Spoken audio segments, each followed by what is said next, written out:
और एफआईआर भी बड़ी मजेदार है कि एफआईआर एक व्यक्ति के नाम नहीं है, 32 लोगों के नाम हुई है। बात एक पे चल रही है, 32 लोगों के नाम हुई है। मन में आए कहते रहिए आप। वो जो आजकल की व्हाट्सएप यूनिवर्सिटी चल रही है ना, सब उसके पढ़े लिखे लोग हैं।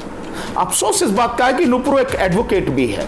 जो माननीय प्रधानमंत्री क्यों इस बात पर चुप हैं? क्योंकि उनका संरक्षण उन्हें मिला हुआ है।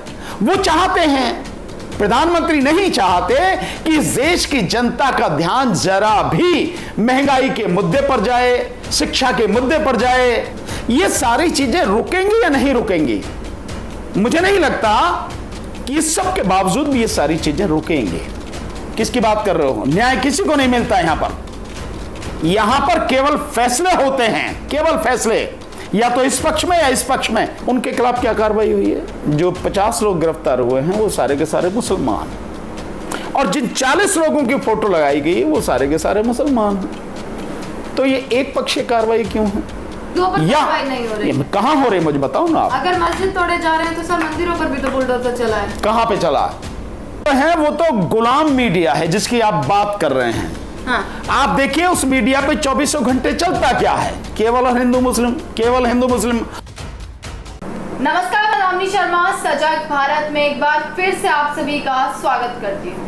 नुपुर शर्मा का नाम अब लगातार सुर्खियों में बनता नजर आ रहा है। लगातार देश में जो माहौल है वो बिगड़ता देखने को मिल रहा है। कहीं कोलकाता से लेकर दिल्ली तक हर जगह अब प्रदर्शन जारी है कि नुपुर शर्मा को जल्द से जल्द गिरफ्तार किया जाए, परंतु अब तक कोई गिरफ्तारी नहीं हुई है। इसी मुद्दे पर बातचीत करने के लिए सुप्रीम कोर्ट के वकील भानु प्रताप जी हमारे साथ मौजूद हैं। काफी सुना होगा आपने इनको। इसी मुद्दे पर आपसे बातचीत करते हैं। पहले एफआईआर नहीं हुई, जब प्रेशर आया बाहर की कंट्री से तो एफआईआर हुई, परंतु लगातार जिस प्रकार से प्रदर्शन हो रहे हैं, गिरफ्तारी की मांग हो रही है और गिरफ्तारी नहीं हो रही है। क्या लग रहा है इस मुद्दे पर, क्या कहेंगे? नहीं, तो बहुत सीधा है। सरकार का पूरा संरक्षण उनको प्राप्त है, तो इसी वजह से गिरफ्तारी नहीं हो रही। अन्यथा अगर सरकार का संरक्षण नहीं होता और कानून को लागू करने वाले लोग भेदभाव नहीं करते, ईमानदारी से, जो कानून में है वो सबके लिए, जैसा संविधान भी कहता है कि कानून के समक्ष सब लोग समान हैं और कानून का सभी को समान संरक्षण मिलेगा, तो उसी तरह से काम होना था। लेकिन यहाँ क्योंकि लागू करने वाले लोग एक पक्षीय हैं, वो निष्पक्ष नहीं हैं, तो अपनी हिसाब से उसको लागू कर रहे हैं। और जिसको सरकार का संरक्षण प्राप्त हो उसे कौन गिरफ्तार करेगा? अब तो नहीं है संरक्षण, अब तो कह नहीं पूरी तरह से सकते संरक्षण प्राप्त है। तो पार्टी से 6 साल के लिए उन्हें निलंबित कर दिया है। ये निलंबित करना, ये और हटा देना, ये सब आईवाश है और कुछ नहीं है, केवल दिखावा है। अभी प्रेशर में है, दिखा ये दिया कि हटा दिया है। आप इसको दो तरह से देखो। आप मुझे ये बताओ कि ऐसे कितने लोग हैं जो भाजपा में नहीं हैं या भाजपा से जुड़े हुए संगठनों में नहीं हैं और उन लोगों को सरकार से सुरक्षा मुहैया कराई गई है? बताओ कितने लोग हैं? उसको आपने पार्टी से हटा दिया, लेकिन गृह मंत्रालय ने सुरक्षा प्रदान कर दी है। ये सारी चीजें, ये सब आप इनको अलग अलग करके नहीं दे सकते। इनको पूरे को एक ही परिप्रेक्ष्य में आपको देखना पड़ेगा, और उससे ये सिद्ध होता है कि अंतर्राष्ट्रीय प्रेशर के तहत दिखाने के लिए जरूर पार्टी से हटा दिया गया, एफआईआर करवा दी गई है। और एफआईआर भी बड़ी मजेदार है कि एफआईआर एक व्यक्ति के नाम नहीं है, 32 लोगों के नाम हुई है। बात एक पे चल रही है, 32 लोगों के नाम हुई है। वो सारे के सारे जो है उसमें, तो ये ठीक है। पर आपको नहीं लगता सर, एक समुदाय की बात यहाँ पर हो रही है कि समुदाय प्रदर्शन करने का हक है, पर पत्थरबाजी करने का हक तो इस लोकतंत्र में किसी को नहीं दिया गया है ना? बिल्कुल आपने सही कहा है कि पत्थरबाजी का किसी को हक नहीं। इसीलिए तो मेरा कहना यह है कि कानून को सभी के साथ समान व्यवहार करना चाहिए। करना चाहिए, नहीं करना चाहिए।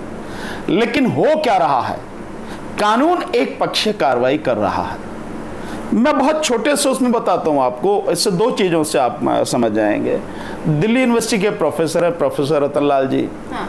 उन्होंने ऐतिहासिक परिप्रेक्ष्य में ऐतिहासिक साक्ष्यों और तथ्यों के आधार पर, क्योंकि वो इतिहास के प्रोफेसर हैं हिंदू कॉलेज में, उन्होंने ज्ञानव्यापी के ऊपर कमेंट किया था, बताया था उन्होंने। उनके खिलाफ एफआईआर करवा दी गई, उनको अरेस्ट भी कर लिया गया, कोर्ट में पेश किया गया। और यहां पूरी दुनिया में हड़कंप मचा हुआ है। एफआईआर भी इतने प्रेशर के बाद हुई है, गिरफ्तारी अभी तक भी नहीं है। तो कहां है ये भेदभाव? नहीं है। दूसरी बात, पत्थरबाजी हो रही है, जो भी कोई हो, चाहे मैं ही क्यों ना हो, अगर कोई भी गैर कानूनी तरीके से काम कर रहा हो तो उसके खिलाफ कार्रवाई होनी चाहिए।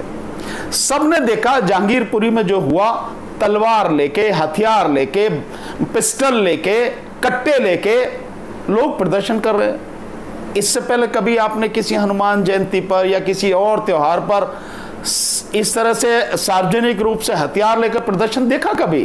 खैर, किया। कानून ये कहता है कि गैर कानूनी तरीके से अगर कोई हथियार लेके चलता है तो उसके खिलाफ जो एक्ट है, आर्म्स एक्ट है, उसके तहत कार्रवाई होगी। एक भी गिरफ्तार हुआ? नहीं हुआ।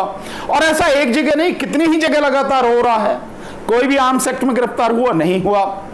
अभी लेटेस्ट आ जाइए आप पत्थरबाजी के लिए। पत्थरबाजी हुई, दोनों तरफ से हुई।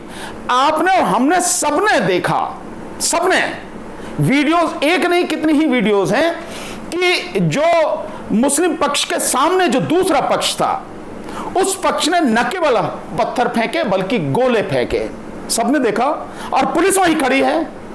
उनके खिलाफ क्या कार्रवाई हुई है? जो 50 लोग गिरफ्तार हुए हैं वो सारे के सारे मुसलमान हैं, और जिन 40 लोगों की फोटो लगाई गई वो सारे के सारे मुसलमान हैं। तो ये एक पक्षीय कार्रवाई क्यों है? उनके घर पे बुलडोजर चलाने की, उनकी संपत्ति कुर्क करने की जो आप कार्रवाई कर रहे हो, ये सब एक पक्षीय है। जो भी दोषी हैं किसी भी तरफ के, जब कानून के सामने सब लोग समान हैं, कानून का सबको समान संरक्षण मिलता है, कानून सबके लिए एक जैसा है, तो कार्रवाई भी तो एक ही जैसी होनी चाहिए। लेकिन नहीं हो रही। आप इसे क्या कहेंगे? यह है असली दिक्कत। पर एक जो पूरा तबका है उसका कहना यह है कि नुपुर शर्मा दो चीजों में अब प्रदर्शन बट गया है। एक प्रदर्शन हो रहा है खिलाफ कि नुपुर शर्मा ने गलत कहा, वहीं देश में एक तरफ प्रदर्शन हो रहा है फेवर में कि नुपुर शर्मा ने वही चीज कही जो किताबों में लिखी है। ये ऐतिहासिक रूप से गलत है। जो ये कहा जा रहा है कि नुपुर ने वही बात कही है कि जो किताबों में लिखी है। आप इतिहास को, अगर आपको पता ही नहीं है इतिहास और ऐतिहासिक समझ ही नहीं है आपकी, तब आप क्या कहोगे? जो भी मन में आए कहते रहिए आप। वो जो आजकल एक व्हाट्सएप यूनिवर्सिटी चल रही है ना, सब उसके पढ़े लिखे लोग हैं। अफसोस इस बात का है कि नुपुर एक एडवोकेट भी है, जो जहां तक मुझे सुनने में आया है कि वो एडवोकेट भी है। एक एडवोकेट इस तरह की गैर जिम्मेदाराना बात करे, ये बहुत दुखद बात है। कम से कम इतिहास की जानकारी ले लेनी चाहिए। नहीं है जानकारी। और मैं आपको जो बता रहा हूं, जो उन्होंने कहा है वो पूरी तरह से गलत कहा है। वो ऐतिहासिक सत्य नहीं है, ऐतिहासिक साक्ष्य उसका कोई नहीं है। जब आप जाएंगे, पढ़ेंगे, तब आपको पता लगेगी कि सच क्या है। तो मुद्दा तो देश में यही है ना कि क्या नुपुर शर्मा की गिरफ्तारी होगी। सारे जो सवाल है वो यहीं आकर खड़े हो जाते हैं। क्या होगी नुपुर शर्मा? मैं नहीं जानता कि होगी नहीं होगी, लेकिन मैं इतना से प्रदर्शन चल रहे हैं। नहीं, मैं नहीं जानता कि क्या प्रदर्शन लोग कर रहे हैं, क्या है, मेरी जानकारी में नहीं है। पर मैं सिंपल इतना जानता हूं, कानून को लागू करने वाले लोग अगर निष्पक्ष रूप से उसे लागू करेंगे तो निश्चित रूप से एक्शन होगा, और अगर बेईमानी करेंगे उसे लागू करने में, एक पक्षीय उनका रवैया होगा, जैसा संरक्षण उसको मिला हुआ है सरकार का, तो फिर उसी हिसाब से होगा। फिर कहां गिरफ्तारी होगी? लेकिन बात केवल गिरफ्तारी की नहीं है। चलिए, एक व्यक्ति आज गिरफ्तार हो गया, कल कोर्ट में पेश होगा, आने वाले समय में चाहे साथ की साथी हो जाए, चाहे 2, 4, 10 दिन बाद हो जाए, महीने 2 महीने बाद हो जाए, बेल मिल जाए। हाँ। ठीक है ना?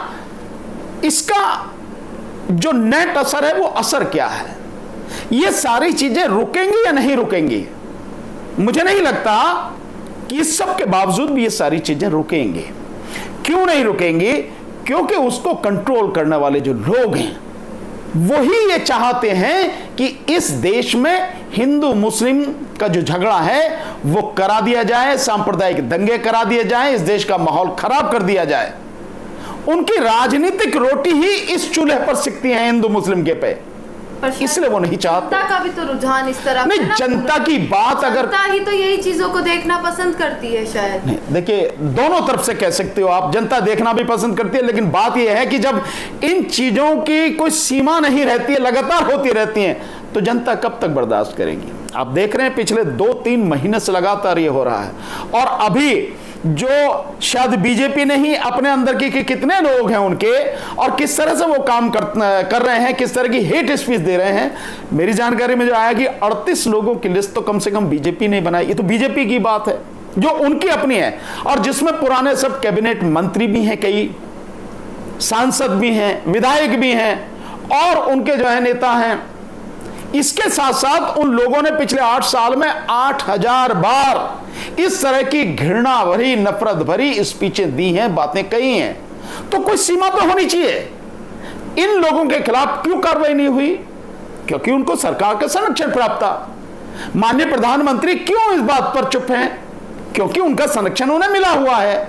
वो चाहते हैं, प्रधानमंत्री नहीं चाहते कि इस देश की जनता का ध्यान जरा भी महंगाई के मुद्दे पर जाए, शिक्षा के मुद्दे पर जाए, स्वास्थ्य सुविधाओं के मुद्दे पर जाए, बेरोजगारी पर जाए, किसानों की बदतर हालत पर जाए, मजदूरों की बर्बादी पर जाए, जो ओआरओपी के लिए सैनिक लड़ रहे हैं तब से 2014 से, जिसमें 2014 के चुनाव से पहले मोदी जी ने वादा किया था, उस पर जाए। लगातार उनकी हड़ताल चल रही है, जंतर मंतर पर रोज हड़ताल होती है उनकी।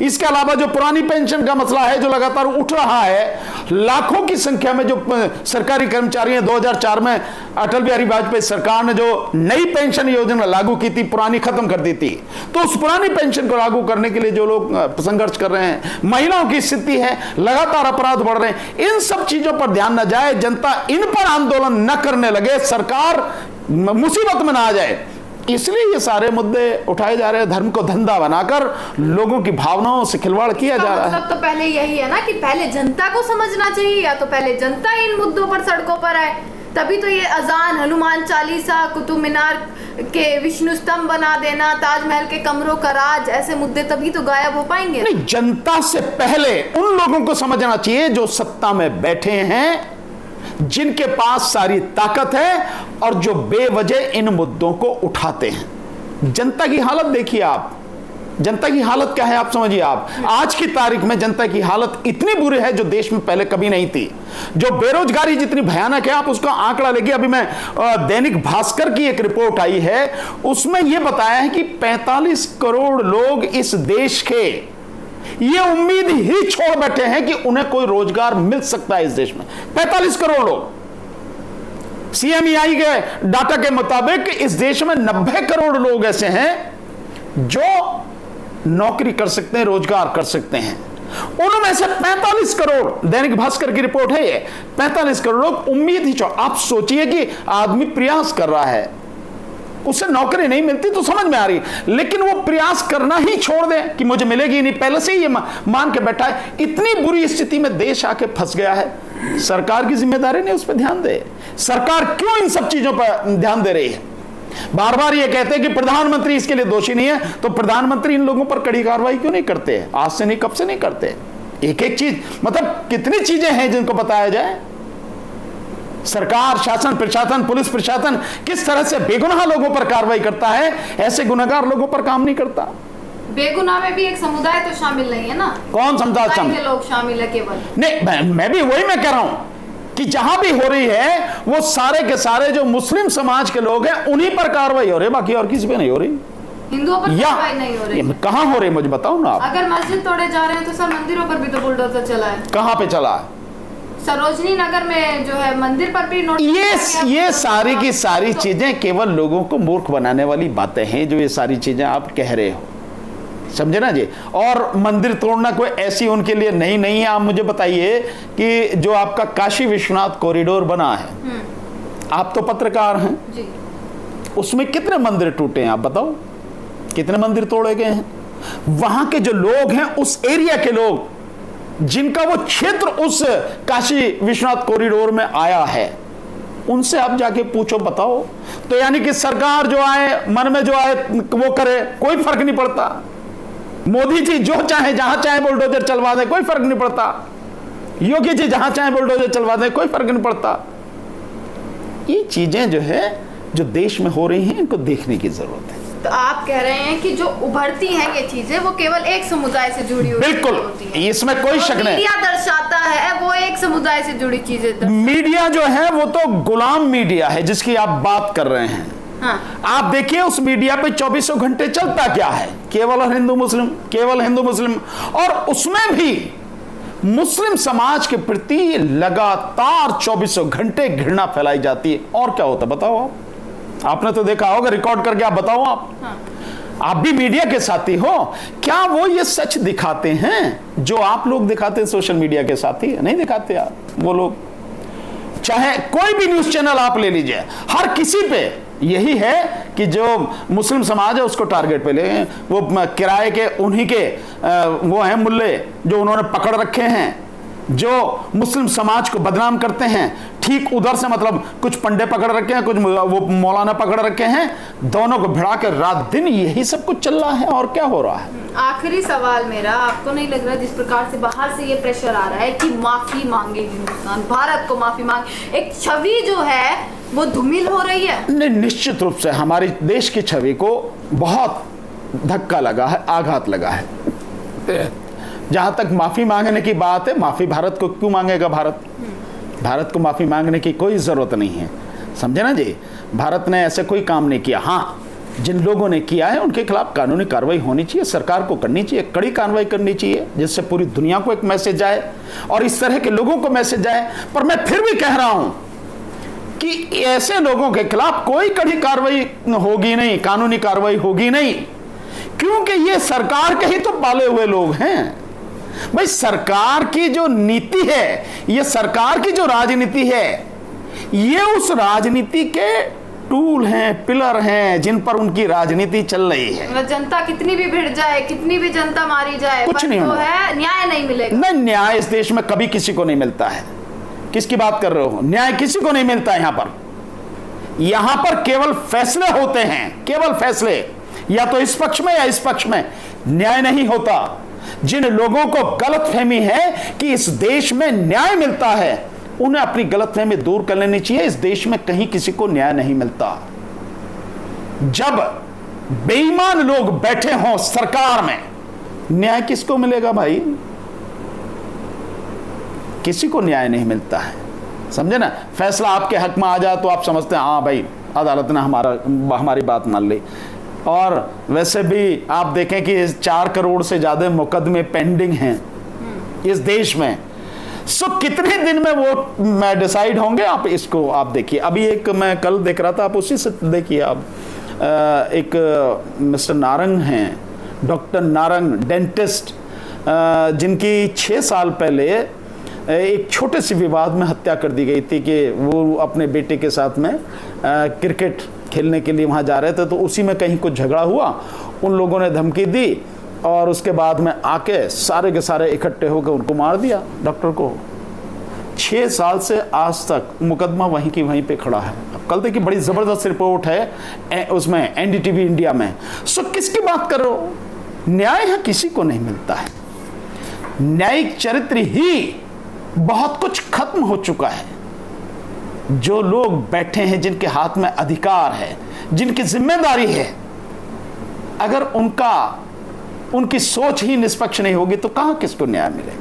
चलिए, तो भानु प्रताप जी हमारे साथ मौजूद थे और लगातार जिस प्रकार से नुपुर शर्मा का नाम सुर्खियों में आ रहा है और सभी की एक ही मांग की न्याय मिलना चाहिए। जो पैगंबर मोहम्मद के बारे में आपत्तिजनक टिप्पणी की है, उसको लेकर जनता में आक्रोश अब थमने का नाम नहीं ले रहा है और एक ही मांग कि नुपुर शर्मा को जल्द से जल्द गिरफ्तार किया जाना चाहिए। अब देखना यह है कि कितना समय आखिर जो है वो लगता है नुपुर शर्मा को गिरफ्तार करने में। मैं एक चीज यहाँ कहना चाहता हूँ, आप सभी लोग इस बात को सोचें।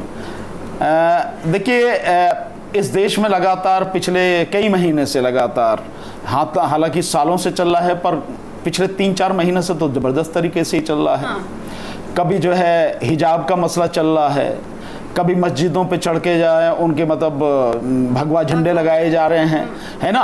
मतलब ये सारी चीज़ें लगातार चल रही हैं। कभी जो कुतुब मीनार को खोदने की बात होती है, कभी जामा मस्जिद को खोदने की बात होती है, ज्ञानव्यापी चल ही रहा है, मथुरा का मसला भी चल रहा है, मतलब चारों तरफ ताजमहल खोदने की बात हो रही है ना। लेकिन आप पहुंचते पहुंचते पैगंबर साहब तक पहुंच गए। मतलब पूरी दुनिया में इस्लाम को मानने वाले लोग जो हैं, उनके लिए पैगंबर साहब से बड़ा तो कुछ है नहीं, कोई है नहीं। अगर आप वहां से पहुंच जाएंगे तो रिएक्शन पूरी दुनिया में होगा नहीं होगा। और फिर आप देखिए कि हमारे जो हैं खाड़ी देशों के साथ कितने गहरे संबंध रहे हैं हमेशा से। दुनिया में कुछ भी होता रहा, कैसी भी स्थिति रही, लेकिन खाड़ी देशों के साथ हमारे संबंध हमेशा बरकरार रहे हैं और अच्छे संबंध रहे हैं। हमारे व्यापार 11% व्यापार वहीं से होता है। आप देखें पिछले साल की जो रिपोर्ट आई है, 6 लाख करोड़ रुपया विदेश में रहने वाले एनआरआई ने जो यहाँ इंडिया भेजा है, उसमें से 3,60,000 करोड़ के लगभग तो अकेले खाड़ी देशों से आया है। 1.5 करोड़ लोग वहां रहते हैं। इस तरह के बयानों से उन लोगों की जिंदगी, उन लोगों का रोजगार, उन लोगों की जो नौकरी है, क्या उसे आप दांव पे नहीं लगा रहे हैं? वो खतरे में नहीं है, व्यापार खतरे में नहीं पड़ जाता है। और सबसे बड़ी बात आप ये देखिए, आप पैगंबर मोहम्मद साहब के ऊपर बोल रहे हैं बिना ऐतिहासिक तथ्यों और साक्ष्यों के। अगर कोई राम के ऊपर बोले, कृष्ण के ऊपर बोले, हनुमान के ऊपर बोले, शिव के ऊपर बोले, दुर्गा के ऊपर बोले, तब कैसा लगेगा आपको? आप बोलिए ना, कैसा लगेगा? तो अगर आपको बुरा लग सकता है और आप ये बोल रहे हैं पैगंबर मोहम्मद साहब के विषय में, या ईसा मसीह साहब के विषय में आप बोलें, या किसी के भी विषय में आप बोलें, तो उनको भी तो ऐसा लगेगा। तो क्या चाहते कि सिर्फ इसी बात पे देश के लोग लड़ झगड़ कर जो है आपस में एक दूसरे को मार काट करें? यही चाहते हैं क्या? शायद यही चाहते हैं लोग। जबकि हम लोगों को मिलकर रहना चाहिए, साथ रहना चाहिए, एक दूसरे का सहयोग करते हुए अपने आप को और इस देश को आगे बढ़ाना चाहिए। पता नहीं, इस तरह की सोच नहीं है, बस केवल विनाशक सोच है। चलिए, तो बहुत बहुत शुक्रिया। देखते रहिएगा सजग भारत।